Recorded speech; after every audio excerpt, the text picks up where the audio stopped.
Double engine की सरकार के प्रयासों से किसानों को मेहनत का पूरा दाम मिल रहा है। सब्सिडी और बीज पर बढ़ी सहायता अब सीधे किसानों को मिल रही है। भावांतर भरपाई योजना एवं बागवानी ने खोल दिए आय के नए रास्ते।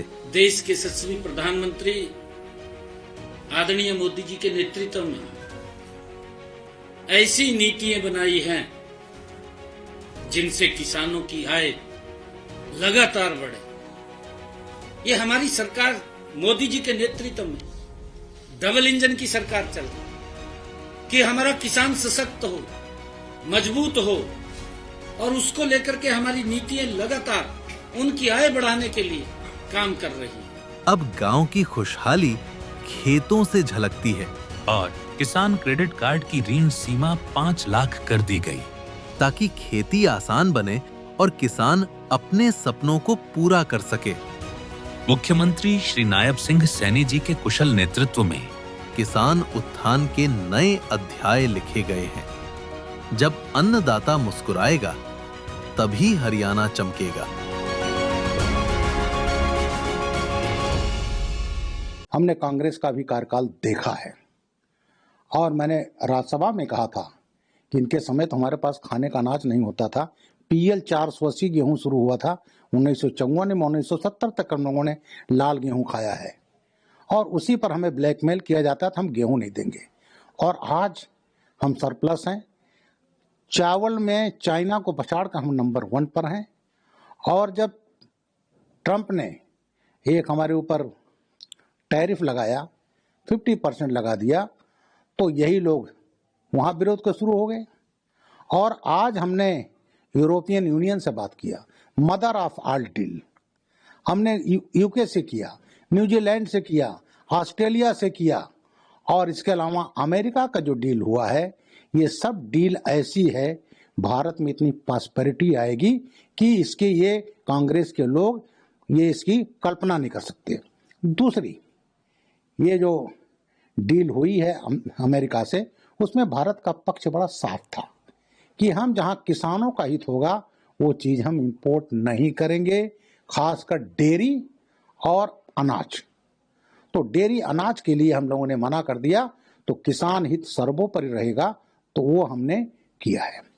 तो जहां तक अमेरिका और European union mother of all deal तमाम कंट्रीज से लिया है, तो आज भारत की प्रॉस्पेरिटी ऐसे नहीं हुई है। भाई 2004 में जब कांग्रेस सरकार आई तो हम 11वें स्थान पर थे। 10 साल में 2014 में जब आए तो हमें 10वें पे मिला और आज हम 4थे स्थान पर। 2 साल बाद विदिन 2 ईयर जर्मनी को पछाड़ कर आगे हो जाएंगे। आज सबसे ज्यादा हमारी जो ग्रोथ है वो करीब 7.2% है। तो इस तरह से भारत चारों तरफ से प्रगति कर रहा है। कांग्रेस एक्चुअली बौखलाहट पा गई है। 14 में सरकार आई तो ये समझते थे फ्लूक में आ गए, 19 में आ गए तो इनको और दिक्कत होने लगी और अब तो ये बौखलाहट पे आ गए। इनके पास कोई मुद्दा नहीं है, केवल एंड केवल गुमराह करना, फर्जी नैरेटिव बनाना, और लोकसभा तो इन्होंने चलने नहीं दिया। तो इस तरह से लेकिन देश इनको जान गया है, अच्छी तरह जान गया है और ये चीजें जो प्रगति हो रही है तो देश भी जानती है और देश कांग्रेस विहीन हो जाएगा। इंटरव्यू में बाबरी मस्जिद के फैसले पे कहा कि बाबरी मस्जिद का जो फैसला आया वो गलत था और अब संभल और काशी और मथुरा का इन सब के मामले भी खुल गए हैं। उन्होंने जस्टिस JS वर्मा का जिक्र करते हुए कहा कि उन्होंने सही कहा था कि सुप्रीम तो हो सकता है लेकिन अचूक नहीं, यानी कि उन्होंने चूक बताई। ऐसा है, हमारी जुडिशरी इंडिपेंडेंट है और जब एग्जीक्यूटिव से प्रॉब्लम होता है या विधायिका से प्रॉब्लम होता है तो आदमी कोर्ट में जाता है और कोर्ट सबसे बड़ी हमारी कोर्ट सुप्रीम कोर्ट है। अब अगर ओवैसी साहब सुप्रीम कोर्ट नहीं मानेंगे तो किसकी बात मानेंगे? बाबरी और राम जन्मभूमि का जो मसला था वो पहले इलाहाबाद हाई कोर्ट ने डिसाइड किया, उसके बाद सुप्रीम कोर्ट ने डिसाइड किया और वहाँ मंदिर बन गया। तमाम चीजें ऐसी हैं जो काशी है, आप जाकर दे देखोगे मालूम है कि हाँ सब तोड़ा गया है। अब अगर उसमें कोई कोर्ट में करता तो इनको तकलीफ होती है। कांग्रेस ने तो 1991 में एक वो बना दिया रिलीजियस प्लेसेज एक्ट कि साहब 1947 के पहले जो हो गया उसको आप देख नहीं सकते, कुछ कह नहीं सकते। तो जो संभल में अच्छा तमाम जगह क्या है, सरकारी जमीनों पर कब्जा है। कांग्रेस की सरकार की, सपा की सरकार की, जहां मर्जी हुआ तहां रिलीजियस प्लेस बना लिया। उत्तराखंड के पहाड़ों में तमाम फर्जी मजारें बना दी कब्जा करने के लिए। दिल्ली में किया इन्होंने। और यही कांग्रेस इसमें जब ये सरकार इनकी गई 2014 में, उसके पहले कीमती जमीनें सैकड़ों करोड़ को वक्फ को दे दिया। तो जो तुष्टीकरण की राजनीति थी, वो तुष्टीकरण की राजनीति खत्म हो गई। और वही तकलीफ है राहुल गांधी को, वही तकलीफ है अखिलेश यादव को, और वही असदुद्दीन अवैसी को तकलीफ है। तो कानून के अनुसार जब काम होता है, तुष्टीकरण नहीं होता है, तब इनको तकलीफ होती है। और याद रख लें, भारत में अब तुष्टीकरण की राजनीति वापस नहीं आएगी। वंदे मातरम मामले पे असदुद्दीन ओवैसी इसको जबरदस्ती जो आरएसएस और बीजेपी की तरफ से इम्पोज किया जा रहा है, ये गलत है, क्योंकि वंदे मातरम पढ़ना या गाना ये किसी की वफादारी तय नहीं करता है, और बीजेपी और आरएसएस देश को एक अलग ही रास्ते पे ले जाना चाहती है। वंदे मातरम हमारे स्वतंत्रता संग्राम से जुड़ा हुआ है। 1875 में बंकिम चंद्र चटर्जी साहब ने इसको लिखा, और जो 1905 में बंगाल का डिवीजन हुआ, तो यही गाना विरोध का मेन वो बना, आंदोलन बना। और इसको जब कांग्रेस की होती थी तो पहले यही गाया जाता था।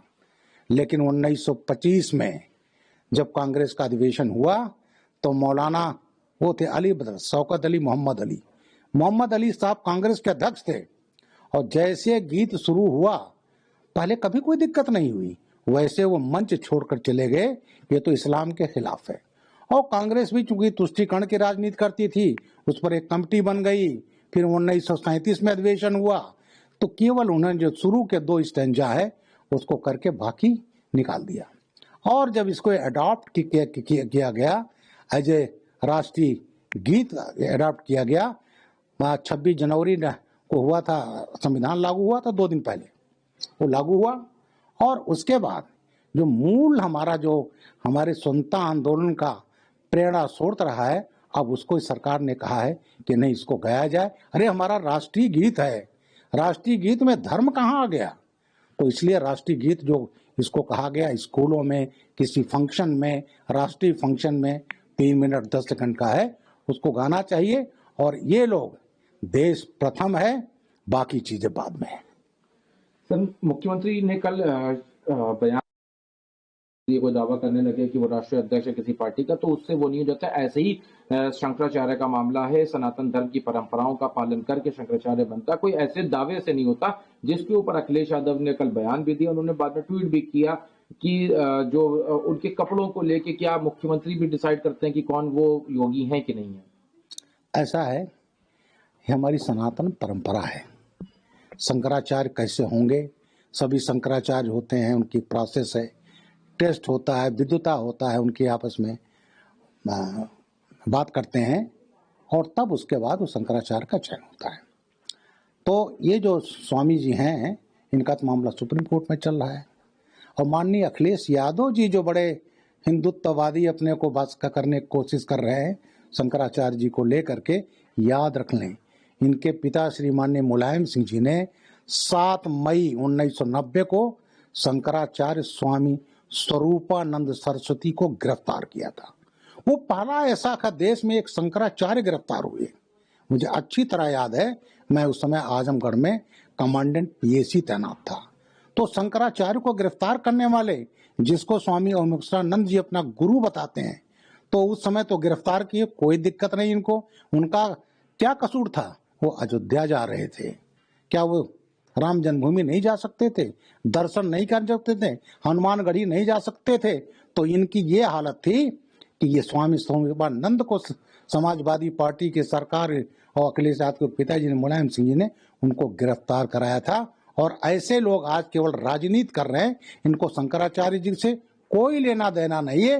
ये तो अपनी तुष्टीकरण रीति में हिंदू धर्म का, हिंदुत्व का हमेशा विरोध कर रहे हैं। आज तक तो राम जन्म वहां अयोध्या गए नहीं दर्शन कराए। तो इस टाइप की राजनीति नहीं करनी चाहिए अखिलेश यादव। एक आखिरी सवाल है, प्रोटेस्ट हुआ, वहां के जो डिप्टी मेयर निहाल अहमद, उनके कमरे में टीपू सुल्तान की तस्वीर लगी हुई। देखिए, टीपू सुल्तान की तस्वीर नहीं लगनी चाहिए। टीपू सुल्तान बताए ना, ये जो है कोई आपका पुरखा थोड़ा था।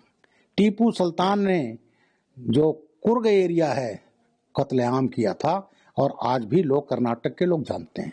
नॉर्थ केरला में कत्लेआम किया था, तमाम लोगों को कत्लेआम करके वहां कैंप लगा करके लोगों को खतना करके इस्लाम स्वीकार कराया गया था। तो टीपू सुल्तान का अत्याचार सब जानते हैं, लेकिन हमारे कांग्रेसी भाइयों ने, वो लड़ रहा था अंग्रेज से अपने राज के लिए, कोई स्वतंत्रता संग्राम सेनानी नहीं था, लेकिन इन लेफ्टिस्ट लोगों ने और कांग्रेसियों ने इतिहास बदल करके उसको ऐसा करते हैं कि स्वतंत्रता संग्राम सेनानी हो। तो टीपू सुल्तान की तस्वीर तो नहीं लग सकती, वो हिंदुत्व का दुश्मन रहा है, हजारों हजारों हिंदुओं का कत्लेआम किया है, धर्मांतरण किया है। तो ऐसे व्यक्ति का महिमा मंडन भारत में नहीं होना चाहिए।